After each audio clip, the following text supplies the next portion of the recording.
Antes de empezar el comentario sobre mitos raíces universales,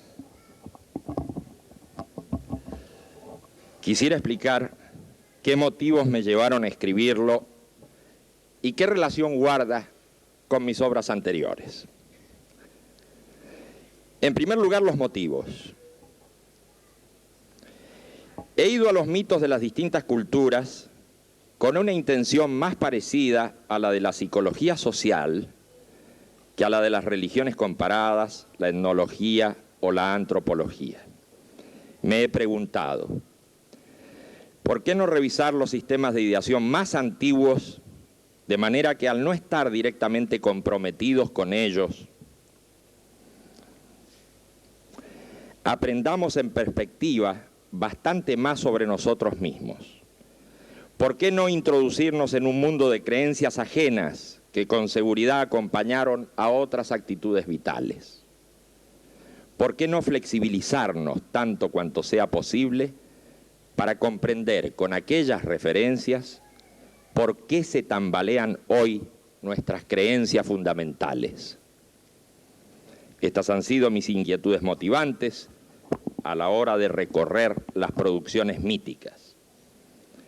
Es cierto que podríamos haber seguido el hilo conductor de la historia de las instituciones, o de las ideas, o del arte, para tratar de llegar a la base de creencias que operaron en distintos tiempos y lugares, pero en ningún caso hubiéramos obtenido fenómenos tan puros y directos como el que nos presenta la mitología. El proyecto inicial del libro consistía en exponer los mitos de los distintos pueblos, acompañándolos con breves comentarios o notas que no constituyeran una interferencia, una interpretación. A poco de andar me encontré con varias dificultades. En primer lugar, tuve que limitar mis aspiraciones, ya que necesitaba apelar a textos certificados por la verdad histórica, descartando otros que recogían material más antiguo o que lo comentaban, presentando de ese modo numerosos defectos. A este problema naturalmente no pude superarlo, aun cuando me limitara a tomar los textos fuente en base a los cuales había llegado hasta nosotros la información del caso. Por otra parte, tampoco podía apelar a la tradición oral que los investigadores actuales rescatan de colectividades cerradas. Sobre esta exclusión me decidió la observación de ciertas complicaciones metodológicas, de las que doy un ejemplo citando a Mircea Eliade. En Aspect du Mythe, este autor dice, comillas, en comparación con los mitos que narran el fin del mundo en el pasado, los mitos que se refieren a un fin por venir son paradójicamente poco numerosos entre los primitivos. Como lo hace notar Lehmann, esta rareza se debe quizá al hecho de que los etnólogos no han planteado estas preguntas en sus encuestas. Es a veces difícil precisar si el mito concierne a una catástrofe pasada o por venir. Según el testimonio de E.H. Mann, los andamaneses creen que después del fin del mundo hará su aparición una nueva humanidad que gozará de una condición paradisíaca. Los muertos resucitarán después de la catástrofe. Pero según Brown, Mann habría combinado varias versiones recogidas de informadores diferentes. En realidad, precisa Brown, se trata de un mito que relata el fin y la recreación del mundo, pero el mito se refiere al pasado y no al futuro. Como, según la observación de Lehmann, la lengua andamanesa no posee tiempo futuro, es difícil decidir si se trata de un acontecimiento pasado o futuro. En estas observaciones que hace Eliade aparecen por lo menos tres discusiones de los investigadores frente a un mismo mito. Primero, la posibilidad de que las encuestas hechas a los sujetos de una colectividad hayan sido mal formuladas. Segundo, que las fuentes informativas no sean homogéneas. Tercero, que la lengua en la que se dio la información no cuente con un tiempo necesario, justamente, cuando se trata de comprender un mito temporal. Inconvenientes del tipo mencionado, a los que se sumaron muchos otros, me impidieron pues aprovechar la gran masa informativa que nos entregan hoy los investigadores de campo. De esta suerte, no pude hacer ingresar en mi plan a los mitos del África negra, los oceánicos, los polinésicos y ni siquiera los de América del Sur. Pero, al aferrarme a los textos más antiguos, me encontré con una gran desproporción documental. Por ejemplo, de la cultura súmero-acadia contamos con el gran poema de Gilgamesh como obra casi completa, y el resto de los fragmentos en ningún caso llegan a su altura. En cambio, la cultura india nos abruma con su enorme producción. Para lograr un mínimo equilibrio, recurrí a tomar de esta muestras breves que emularan a aquella. Así, utilizando los modelos súmero-acadio y asirio-babilónico, reduje el material superabundante de otros pueblos y terminé poniendo ante los ojos del lector los mitos, a mi juicio, más significativos de 10 culturas diferentes. Por todo lo anterior, debo reconocer que ha resultado una obra muy incompleta, pero que en lo esencial ha logrado destacar un punto de importancia en el sistema de creencias históricas. Me refiero a lo que llamo mito raíz, y que entiendo como aquel núcleo de ideación mítico que, no obstante la deformación y transformación del escenario en que desarrolla su acción, no obstante las variaciones de los nombres de los personajes y de sus atributos secundarios, ha pasado de pueblo en pueblo, conservando su argumento central más o menos intacto, y con ello ha logrado universalizarse. El doble carácter de raíz y de universal de ciertos mitos me permitió centrar el tema y tomar aquellos que cumplieran con esas condiciones. Esto no quiere decir que no reconozca la existencia de otros núcleos que no he presentado en esta recopilación sumaria. De este modo, creo haber respondido a la pregunta sobre los motivos que me llevaron a escribir este libro, comentando además las dificultades que encontré para lograr los objetivos que me propusiera inicialmente. Pero aún quedan puntos por aclarar. Me refiero a la segunda pregunta que hiciéramos al comienzo, en torno a la relación que guarda esta obra con mis producciones anteriores. Muchos de ustedes, seguramente, leyeron La mirada interna y posiblemente El paisaje interno y El paisaje humano. Recordarán que estos 3 libros, escritos en diferentes épocas, fueron ensamblados bajo el título de Humanizar la Tierra. La prosa poética me había permitido hacer un deslizamiento del punto de vista que, comenzando en un mundo onírico, personal, cargado de símbolos y alegorías, concluía en apertura a lo interpersonal, social e histórico. En realidad, existía como base de esa producción la misma concepción que fue desarrollándose en obras posteriores, aunque con tratamientos y estilos diferentes. En las experiencias guiadas, una sucesión de cuentos cortos me permitió montar varios escenarios posibles en los que se pasaba revista a distintos problemas de la vida diaria. Desde una entrada más o menos irreal, el lector podía moverse por escenas en las que alegóricamente se enfrentaba a sus dificultades. Luego se producía un nudo literario que aumentaba la tensión general de la escena, un desenlace y finalmente una salida o final auspicioso. Las ideas centrales de las experiencias guiadas eran estas. Primero, así como en los sueños aparecen imágenes que son expresión alegorizada de tensiones profundas, en la vida cotidiana ocurren fenómenos parecidos a los que no se presta demasiada atención. Son los ensueños y las divagaciones que, convertidas en imágenes, portan cargas psíquicas que cumplen con funciones de mucha importancia para la vida. Segundo, las imágenes permiten mover el cuerpo en una u otra dirección, pero aquellas no son solo visuales. Hay imágenes correspondientes a los distintos sentidos externos, y ellas son las que permiten una apertura de la conciencia al mundo movilizando el cuerpo. Ahora bien, como también existen los sentidos internos, correlativamente se producen imágenes cuya carga se dispara hacia el interior, y al hacerlo logran disminuir o aumentar las tensiones del intracuerpo. Tercero, toda la biografía, es decir, la memoria de una persona, también actúa a través de imágenes que están asociadas a las distintas tensiones y climas afectivos con las que fue grabada.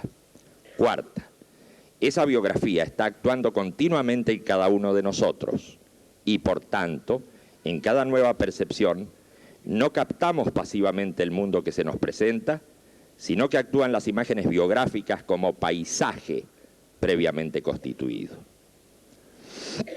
De esta suerte y a diario realizamos distintas actividades cubriendo al mundo con nuestros ensueños, compulsiones y aspiraciones más profundas. Quinta, la acción o la inhibición frente al mundo está estrechamente ligada al tema de la imagen, de manera que sus transformaciones son también claves importantes de la variación conductual. Siendo posible transformar las imágenes y transferir sus cargas, es necesario inferir de ello que en tal caso ocurrirán cambios de conducta. Sexto, en los sueños y ensueños, en la producción artística y en los mitos, aparecen imágenes que responden a tensiones vitales y a las biografías, sean de individuos o pueblos. Estas imágenes son orientadoras de conducta también individuales o colectivas, según sea el caso. Esas 6 ideas enunciadas estaban en la base de las experiencias guiadas y por ello muchos lectores habrán encontrado en las notas que las acompañan material reelaborado de antiguas leyendas, historias y mitos, aunque aplicados al lector individual o tal vez a quienes comparten esos escritos en pequeños grupos. Pasando a mi producción más reciente, Contribuciones al Pensamiento. A nadie escapa que su estilo es el del ensayo filosófico. En los 2 trabajos del libro se estudia, respectivamente, la psicología de la imagen, en una cuasi teoría de la conciencia, y el tema de la historia. Los objetos de investigación son, por cierto, muy distintos, pero en definitiva el tema del paisaje y de los antepredicativos epocales, es decir, de las creencias, tiene en ambos su punto de unión. Como puede verse, el actual Mitos, Raíces Universales conserva una estrecha relación con las obras anteriores, aunque aquí se enfatice en las imágenes colectivas y, por otra parte, se verifique un nuevo cambio en el modo expositivo. Sobre este particular, el del modo expositivo, quisiera agregar que no considero a este momento en que vivimos como adecuado para la producción sistemática y de estilo uniforme. Creo más bien lo contrario. La época pide diversificación para que las nuevas ideas lleguen a destino. Mitos, Raíces Universales se apoya en la misma concepción de las otras obras y creo que cualquier nuevo libro mantendrá esa continuidad ideológica, aunque trate sobre temas diversos y el estilo y el género expositivo varíen una vez más. En fin, me parece que he explicado sintéticamente los motivos que dieron lugar al escrito actual y las relaciones que éste guarda con otras anteriores. Despejado lo anterior, entremos en el cauce de los mitos raíces. El uso de la palabra mito ha sido diverso. Ya desde Genófanes, hace 2500 años, comenzó a utilizarse para rechazar aquellas expresiones de Homero y Hesíodo que no se referían a verdades probadas o aceptables. Luego, mitos fue oponiéndose a logos y a historia que por su parte daban razón de las cosas o relataban hechos realmente acontecidos. Poco a poco, el mito fue desacralizado y se asimiló aproximadamente a la fábula o la ficción, aún tratando sobre dioses en los que todavía se creía. Fueron también los griegos los primeros en intentar comprensiones suficientes sobre este fenómeno. Algunos utilizaron una suerte de método de interpretación alegórico y pesquisaron las razones subyacentes bajo la cobertura mítica. De este modo, pensaron que aquellas producciones fantásticas eran rudimentos explicativos de leyes físicas o fenómenos naturales. Ya en el gnosticismo alejandrino y en épocas de la patrística cristiana, se trató de comprender al mito como alegorización también de ciertas realidades que, a la sazón, eran propias del alma, hoy diríamos propias de la psique. Con un segundo método interpretativo, se trató de rastrear los antecedentes históricos de los albores de la civilización. Así los dioses no eran sino vagos recuerdos en los que antiguos héroes habían sido elevados de su condición mortal. De acuerdo a esto, los acontecimientos que se relataban también dignificaban excesivamente hechos históricos que en realidad habían sido mucho más modestos. Esas dos vías que se usaron para comprender al mito, y desde luego existieron otras, han llegado hasta nosotros. En ambos casos subyace la idea de la deformación de los hechos y del encanto que esa deformación produce en la mentalidad ingenua. Es cierto que los mitos fueron utilizados por los grandes trágicos griegos y que en alguna medida el género teatral derivó de la representación de los acontecimientos míticos, pero en ese caso el encanto sobre el espectador era de tipo estético y conmovía por su calidad artística y no porque se creyera en esas representaciones. Es en el orfismo, el pitagorismo y las corrientes neoplatónicas donde el mito cobra un nuevo sentido. Se le atribuye un cierto poder de transformación en el espíritu de quien se pone en contacto con él. Así, representando escenas míticas, los órficos pretendían lograr una catarsis, una limpieza interior que les permitía ulteriormente ascender a comprensiones mayores en el orden de las ideas y las emociones. Como puede verse, todas estas interpretaciones han llegado a nosotros y forman parte de las ideas que tanto el público en general como los especialistas manejan sin mayores cuestionamientos.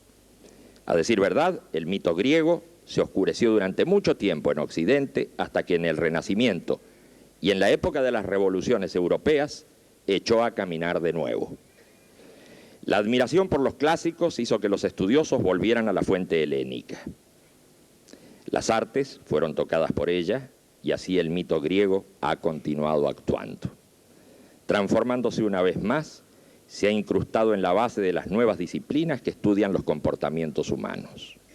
Particularmente la psicología profunda, que nace en Austria, todavía impregnada de neoclasicismo declinante, es tributaria de aquellas antiguas corrientes, aunque experimente ya la atracción del irracionalismo romántico. No es extraño que los temas de Edipo, Electra, etcétera, hayan sido tomados de los trágicos griegos y que con ellos se hayan dado explicaciones en torno al funcionamiento mental, instrumentándose además técnicas catárticas de recreación dramática en la línea de la concepción órfica. Por otra parte, no está de más diferenciar al mito de la leyenda, la saga, el cuento y la fábula. En el caso de la leyenda, efectivamente, la historia se halla deformada por la tradición. La literatura épica es muy rica en ejemplos de este tipo. Con respecto al cuento, autores como De Vries consideran que éste se aparta de la leyenda e introduce en su seno elementos folclóricos con los que se matiza el relato. Ahora bien, la saga se acerca al cuento, llegando casi siempre a un desenlace trágico, mientras que el cuento deriva en una conclusión feliz. De todas maneras, tanto en la saga pesimista como en el cuento optimista se introducen a menudo elementos míticos desacralizados. Un género muy diferente es el de la fábula, que oculta una posición moral bajo el ropaje de la ficción. Estas distinciones elementales sirven a nuestros efectos para considerar las diferencias que existen con el mito, según nosotros lo venimos considerando, viendo en él la presencia de los dioses y de sus acciones, aunque éstas se realicen por medio de hombres, héroes o semidioses. Así, cuando hablamos de mitos, nos referimos también a un ámbito tocado por la presencia divina en la que se cree y que contamina a todos sus elementos constituyentes. Muy distinto es referirse a esos mismos dioses, pero en una atmósfera desacralizada, en un ámbito donde la creencia se ha convertido en, por ejemplo, delectación estética. Esto hace una gran diferencia en la presentación de las mitologías en boga, que describen a las creencias antiguas de manera externalizada y formal, con la exposición sacralizada desde adentro de la atmósfera en que el mito fue creado. En nuestro trabajo hemos adherido a la segunda actitud. De ella deriva el respeto por los textos originales, que en caso de lagunas o exigencias de comprensión hemos completado, pero destacando siempre en letra diferente y con las llamadas del caso aquello que no corresponde a la letra original. En verdad, en el presente libro hay mucho de esto, y si pudiera interpretárselo como una recreación paralela, Digo que el lector siempre tiene a la vista el material básico, diferenciado del texto de nuestra autoría. Continuando con las diferenciaciones, es conveniente explicar que no nos hemos inmiscuido en la religión viva que sin duda acompañó a los mitos, ni tampoco en los aspectos ritualísticos o ceremoniales. No hemos entrado en el cristianismo, el islam o el budismo, bastándonos presentar algunos profundos mitos del judaísmo, del hinduismo y del zoroastrismo para comprender la poderosa influencia que sus imágenes han tenido en aquellos. De este modo, la idea de mito raíz y universal creo que se ha hecho plena. Pero ya contemporáneamente y en el lenguaje común, la palabra mito señala dos realidades diferentes. Por una parte, la de los relatos fantásticos sobre las divinidades de diferentes culturas, y por otra, aquellas cosas que se creen con fuerza, pero que en realidad son falsas.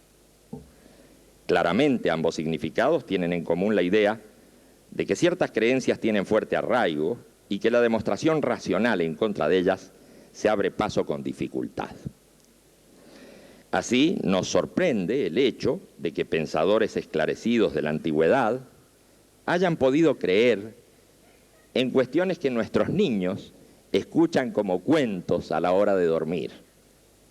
Las creencias en la tierra plana o en el geocentrismo hacen brotar una sonrisa piadosa, mientras comprendemos que tales teorías no eran sino mitos explicativos de una realidad sobre la que el pensamiento científico no había dicho su última palabra. Y así, cuando consideramos hoy algunas de las cosas que creíamos hace pocos años, no nos queda sino sonrojarnos por nuestra ingenuidad, al tiempo que somos capturados por nuevos mitos, sin recordar que nos está ocurriendo el mismo fenómeno padecido anteriormente. En estos momentos de vertiginosa transformación de nuestro mundo, hemos asistido correspondientemente al desplazamiento de algunas creencias que sobre el individuo y la sociedad se tenían por verdades netas hace menos de un lustro. Digo creencias en lugar de teorías o doctrinas porque me interesa destacar el núcleo de los antepredicativos, de los prejuicios que operan antes de la formulación de esquemas más o menos científicos. Así como las novedades tecnológicas se las acompaña con expresiones tales como fabuloso o increíble, que equivalen a un aplauso oral, también nos estamos acostumbrando a escuchar el difundido increíble asociado a los cambios políticos, a las caídas de ideologías completas, a las conductas de líderes y formadores de opinión, a los comportamientos de las sociedades. Pero este segundo increíble no coincide exactamente con el estado de ánimo que se manifiesta ante el prodigio técnico, sino que refleja sorpresa y desazón ante fenómenos que no se creían posibles. Así simplemente, gran parte de nuestros contemporáneos creían que las cosas eran de otro modo y que el futuro iba en otra dirección. Debemos pues reconocer que ha existido un importante consumo de mitos y que eso ha tenido consecuencias en las actividades vitales, en el modo de encarar la existencia. Debo advertir que no entiendo a los mitos como falsedades absolutas, sino, opuestamente, como verdades psicológicas que coinciden o no con la percepción del mundo que nos toca vivir. Y hay algo más. Esas creencias no son solamente esquemas pasivos, sino tensiones y climas emotivos que, plasmándose en imágenes, se convierten en fuerzas orientadoras de la actividad individual o colectiva. Independientemente del carácter ético o ejemplificador que a veces les acompaña, ciertas creencias poseen una gran fuerza referencial por su misma naturaleza. No se nos escapa que la creencia referida a los dioses presenta importantes diferencias con las fuertes creencias desacralizadas, pero aún, salvando las distancias, reconocemos en ambas estructuras comunes. Las débiles creencias con las que nos movemos en la vida diaria son fácilmente reemplazables a poco de comprobar que nuestra percepción de los hechos fue equivocada. En cambio, cuando hablamos de fuertes creencias sobre las que montamos nuestra interpretación global de las cosas, nuestros gustos y rechazos más generales, nuestra irracional escala de valores, estamos tocando la estructura del mito que no estamos dispuestos a discutir en profundidad porque nos compromete totalmente. Es más, cuando uno de estos mitos cae, sobreviene una profunda crisis en la que nos sentimos como hojas arrastradas por el viento. Estos mitos privados o colectivos orientan nuestra conducta y de su acción profunda solo podemos advertir ciertas imágenes que nos guían en una determinada dirección. Cada momento histórico cuenta con creencias básicas fuertes, con una estructura mítica colectiva, sacralizada o no, que sirve a la cohesión de los conjuntos humanos, que les da identidad y participación en un ámbito común. Discutir los mitos básicos de época significa exponerse a una reacción irracional de diferente intensidad conforme sea la potencia de la crítica y el arraigo de la creencia afectada. Pero, lógicamente, las generaciones se suceden y los momentos históricos cambian. Y así, lo que en un tiempo anterior era repelido, comienza a ser aceptado con naturalidad, como si fuera la verdad más plena.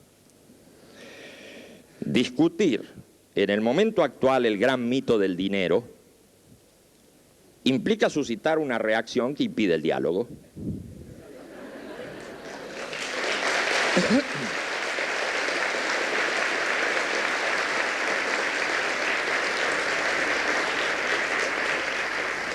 Rápidamente nuestro interlocutor se defiende afirmando, por ejemplo, comillas, ¿cómo que el dinero es un mito? Si es necesario para vivir. O bien, comillas, un mito es algo falso, algo que no se ve. En cambio, el dinero es una realidad tangible, mediante la cual se mueven las cosas, etcétera, etcétera, etcétera. De nada valdrá que expliquemos la diferencia entre lo tangible del dinero y lo intangible que se cree puede lograr el dinero.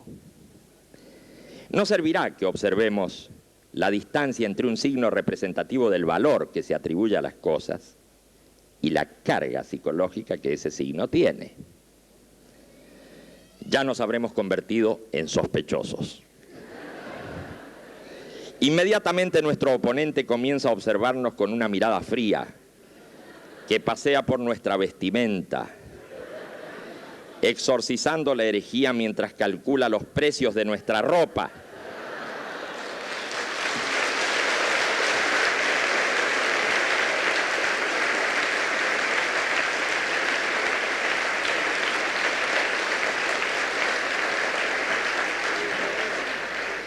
Ropa que indudablemente ha costado dinero.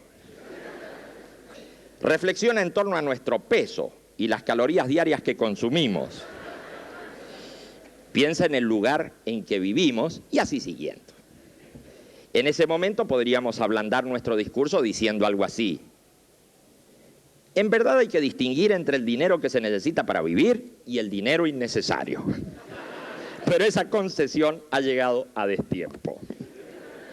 Después de todo, allí están los bancos, las instituciones de crédito, la moneda en sus diferentes formas, es decir, distintas realidades que atestiguan una eficacia que aparentemente nosotros negamos. Bien vistas las cosas en esta ficción pintoresca, no hemos negado la eficacia instrumental del dinero. Es más, lo hemos dotado de un gran poder psicológico, al comprender que a ese objeto se le atribuye más magia que la que realmente tiene. Él nos dará la felicidad y de alguna manera la inmortalidad en la medida que impida que nos preocupemos por el problema de la muerte.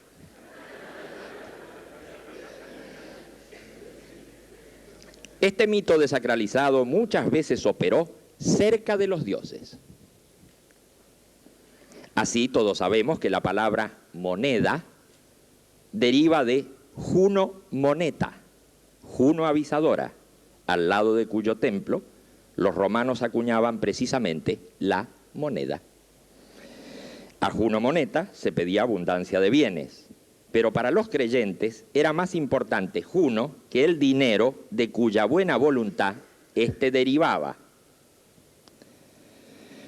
Los verdaderos creyentes hoy piden a sus dioses diferentes bienes y por tanto también dinero, pero si verdaderamente creen en su divinidad, ésta se mantiene en la cúspide de su escala de valores.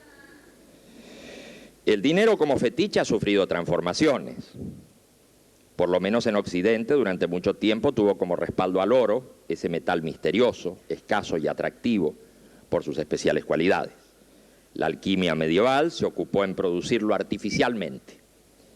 Era un oro todavía sacralizado al que se atribuía el poder de multiplicarse sin límite, que servía como medicamento universal y que daba la longevidad además de la riqueza. También ese oro movió afanosas búsquedas en las tierras de América. No me refiero solamente a la llamada fiebre del oro, que impulsó a aventureros y colonizadores en Estados Unidos. Más bien hablo de El Dorado, que buscaban algunos conquistadores y que también estuvo asociado con mitos menores como la fuente de Juvencia. Pero un mito de fuerte arraigo hace girar en torno a su núcleo a los mitos menores. Así, en el ejemplo que nos ocupa, numerosos objetos están nimbados por cargas transferidas del núcleo central. El automóvil, que nos presta utilidad, es también un símbolo del dinero, del status, que nos abre las puertas a más dinero. Sobre este particular, Greeley dice, comillas, basta con visitar el salón anual del automóvil para reconocer una manifestación religiosa profundamente ritualizada. Los colores, las luces, la música, la reverencia de los adoradores, la presencia de las sacerdotisas del templo, las modelos, la pompa y el lujo, el derroche de dinero, la masa compacta, todo esto constituiría en otra civilización un oficio auténticamente religioso. El culto del automóvil sagrado tiene sus fieles y sus iniciados. El gnóstico no esperaba con más impaciencia la revelación oracular que el adorador del automóvil los primeros rumores sobre los nuevos modelos. Es en ese momento del ciclo periódico anual cuando los pontífices del culto, los vendedores de automóviles, cobran una importancia nueva, al mismo tiempo que una multitud ansiosa espera impacientemente el advenimiento de una nueva forma de salvación. Cierra comillas. Por supuesto, no estoy de acuerdo con la dimensión que ese autor atribuye a la devoción hacia el fetiche automóvil, pero de todas maneras tiene la virtud de acercarse a la comprensión del tema mítico en un objeto contemporáneo. En verdad se trata de un mito desacralizado y, por tanto, tal vez pueda verse en él una estructura similar a la del mito sagrado, pero justamente sin su característica fundamental de fuerza autónoma, pensante e independiente. Si el autor tiene en cuenta los ritos de la periodicidad anual, también vale su descripción para las celebraciones de los cumpleaños, Año Nuevo, entrega del Oscar o ritos civiles semejantes que no implican una atmósfera religiosa como ocurre en los mitos sacralizados. Establecer las diferencias entre mito y ceremonial hubiera sido de importancia, aunque tal cosa escaparía de nuestros objetivos inmediatos. También hubiera sido de interés establecer separaciones entre el universo de las voluntades míticas y el de las fuerzas mágicas, en las que la oración es reemplazada por el rito de encantamiento. Pero también este tema está más allá del presente estudio. Cuando consideramos uno de los mitos desacralizados centrales de esta época, me refiero al dinero, lo tuvimos en cuenta como núcleo de un sistema de ideación. Me imagino que los oyentes no habrán imaginado una figura semejante a la que propone el modelo atómico de Bohr, en la que el núcleo es la masa central alrededor del cual giran los electrones. En verdad, el núcleo de un sistema de ideación tiñe con sus peculiares características a gran parte de la vida de las personas. La conducta, las aspiraciones y los principales temores están relacionados con ese tema. La cosa va más lejos aún.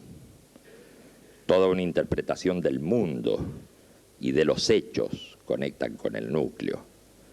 En nuestro ejemplo, la historia de la humanidad tomará un carácter económico y esta historia se detendrá paradisíacamente cuando cesen los conflictos que discuten la supremacía del dinero.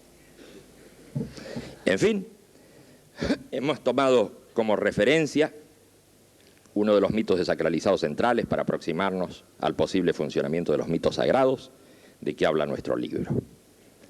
Hay de todas maneras grandes diferencias entre un sistema mítico y otro, porque lo luminoso, lo divino, falta completamente en uno de ellos y eso pone diferencias difíciles de eludir. Sea como fuere, las cosas están cambiando a gran velocidad en el mundo de hoy.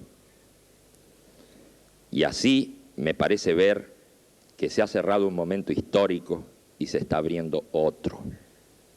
Un momento en el que una nueva escala de valores y una nueva sensibilidad parece asomar. Sin embargo, no puedo asegurar que nuevamente los dioses se están acercando al hombre. Los teólogos contemporáneos sufren la angustia de la ausencia de Dios, tal como la experimentaba Buber, una angustia que no pudo superar Nietzsche luego de la muerte divina. Ocurre que demasiado antropomorfismo personal ha habido en los mitos antiguos y tal vez aquello que llamamos Dios se exprese sin voz a través del destino de la humanidad. Si se me preguntara cabalmente si espero el surgimiento de nuevos mitos, diría que eso precisamente creo que está ocurriendo. Solo pido que esas fuerzas tremendas que desencadena la historia sean para generar una civilización planetaria y verdaderamente humana en la que la desigualdad y la intolerancia sean abolidas para siempre. Entonces, como dice un viejo libro,